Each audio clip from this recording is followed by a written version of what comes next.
여러분 안녕하세요. 배당주 주식 유튜버 황금거북입니다. 오늘은 52주 최저가를 기록한 종목을 분석해 보겠습니다. 함께 가시죠. 52주 최저가로 내려온 동서입니다. 여러분이 잘 알고 계시는 포스트 시리얼 동서식품 맞습니다. 동서는 배당도 지급하고 시가총액도 1조가 넘는 대형 주식인데요. 주가가 왜 52주 최저가로 내려온 것일까요? 경기 침체가 되면 음식을 우리가 안 먹는 것도 아닌데 말이죠.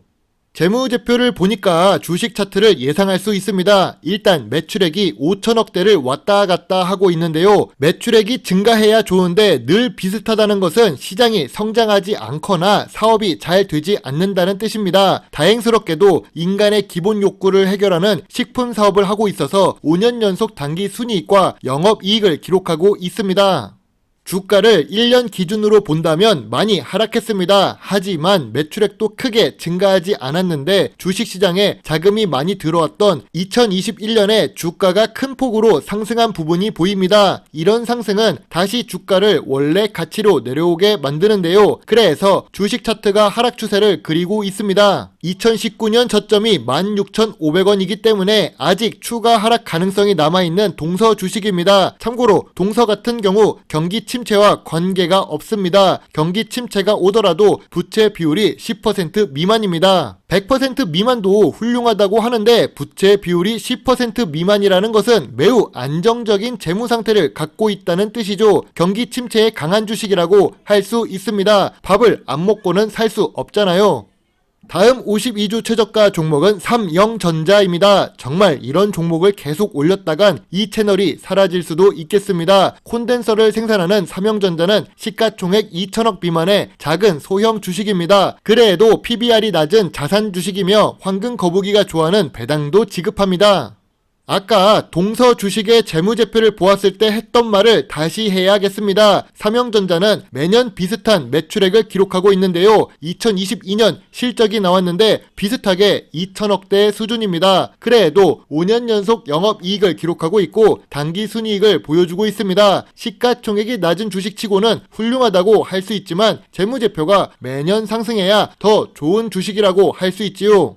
삼영전자의 부채 비율이 10% 미만입니다. 이렇게 10% 미만 부채 비율은 어렵다는 것을 다시 한번 말씀드리겠습니다. 당자 비율도 높고 유보율도 높아서 재무 상태가 안정적이고 좋다고 할 수 있습니다. 그러나 매출액이 상승하는 성장성이 있는 기업이 아니기 때문에 주가가 2019년 저점인 8,500원까지 내려갈 수도 있는 상태라는 것을 참고해서 투자해야겠습니다. 저점 구간은 맞지만 8,500원까지 조금 더 남아있으니 저평가 구간은 아니라고 보여집니다. 다음은 SK네트웍스입니다. 저도 자동차를 여러 대 렌트할 때 세금 계산서를 SK네트웍스로 수령해서 알고 있던 회사인데요. 그런데 매출 비중으로 따지면 휴대폰 중심의 정보통신 사업이 더 매출액이 높은 회사입니다. SK네트웍스는 안정적인 수익을 주는 렌트 사업도 하고 있어서 당연하게도 배당도 지급하는 배당 주식이며 시가총액이 높은 대형 주식입니다. 다만 매출액이 매년 감소하는 모습을 보여주고 있는 SK네트웍스입니다. 매출액이 줄어도 5년 연속 비슷한 영업이익을 기록하고 있었는데 그 이유는 좋은 수익을 주는 렌트 사업 덕분이라고 생각합니다. 중간에 단기 순손실을 기록했지만 그것은 중요한 것은 아니죠. 본래의 사업에서는 좋은 영업수익을 내고 있기 때문입니다. 아까 부채 비율이 10% 미만 종목만 봐서 SK네트웍스의 부채 비율 300%는 매우 높아 보입니다. 이 정도면 나쁘다고는 할 수 없지만 황금거북이 투자 기준에는 맞지 않는 부채 비율이라고 할 수 있지요. 그러나 주가 자체가 너무 낮아졌습니다. 2018년도 아니고 서브프라임이 터졌던 2008년보다 더 낮은 주가를 보여주고 있네요. 최근 10년을 두고 본다면 이런 주가는 보기 어려운 주가라고 생각합니다. 사업을 못하는 것도 아닌데 주가가 이렇게 낮기 때문에 단기적으로 반등을 노리고 매수할 만한 종목이라고 생각합니다. 4,000원 아래에서는 매수해도 좋아 보이는 SK네트웍스입니다. 영업이익을 오랫동안 기록하고 있었고 좋은 모회사인 SK를 갖고 있는 SK네트웍스입니다. 다만 미래 성장성이 있는 사업이 아닌 전통적인 사업을 하고 있는 중이죠. 제일 큰 문제는 매출액이 감소하고 있다는 부분입니다. 이 부분을 해소하지 못하면 결국에는 적자가 발생할 텐데요. 경기 침체에 인플레이션이 심할 때는 오히려 렌트 사업을 하는 곳이 더 호황인 경우가 많습니다. 장단점이 있으니 관심을 갖고 지켜보는 것이 좋아 보입니다. 저는 단순히 관심 의견을 드리겠습니다. 다음 52주 최저가 종목은 신흥 SEC입니다. 오늘 2차 전지 관련 주식들이 좋은 흐름을 보여줬었는데 신흥 SEC는 보합 수준의 주가 움직임을 보여줬습니다. 아무래도 인기가 없는 종목이라서 그런 거겠지요. 거래량을 보시면 하루에 2만 주 수준입니다. 1억 원으로도 움직일 수 있는 종목이지요. 아무튼 시가총액 3천억 수준의 중소형 주식이고 배당은 크지 않은 신흥 SEC입니다.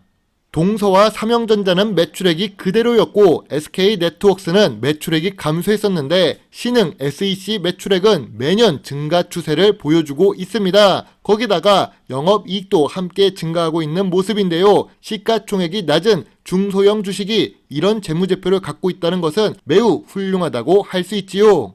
주식 차트를 보겠습니다. 부채 비율이 200%대에서 100% 그리고 2021년에 100% 미만으로 내려왔습니다. 재무 상태가 개선되고 있고 매출액이 증가하고 있는 좋은 모습을 보여주고 있는데요. 그래서 신흥 SEC의 주식 차트도 우상향하고 있지요. 주가도 내려와서 저점 구간이자 저평가 구간으로 내려온 상태입니다. 다만 2021년 주가의 고점은 너무 과도했다고 생각이 들고 이 주식은 그렇게 큰 재미를 줄 수 있는 종목도 아닙니다. 지루하기는 해도 좋은 수익은 줄 수 있지요. 2019년 저점이 31,000원이지만 그때보다 매출액도 높아지고 재무 안정성도 좋아졌으니 주가가 더 높은 부분에서 저점을 형성할 것이라고 생각됩니다. 다 좋을 것이라고 예상해서 별점이 8개나 9개가 나올 줄 알았는데 7개라서 궁금한 분들이 계실 것입니다. 재무제표도 좋아지고 있고 배터리 관련 전망은 미래 성장성이 높은 주식이며 지금 주가도 낮기 때문에 후한 점수를 기대했을 텐데요. 일단 황금 거북이가 좋아하는 배당금을 후하게 주지 않는 주식입니다. 그건 이해할 수 있지요. 하지만 전기차 사업 전망이 확 꺾였다는 것이 문제입니다. 최근 전기차를 예약한 사람들이 취소하고 있답니다. 한국뿐만이 아니라 유럽에서도 전기값이 비싸지면서 나타난 현상인데요. 전기 요금의 상승으로 전기차 사업 전망이 2020년과 다르기 때문에 큰 금액을 바로 넣기는 어려워서 소액 매수 혹은 소액 관심으로 제시하겠습니다.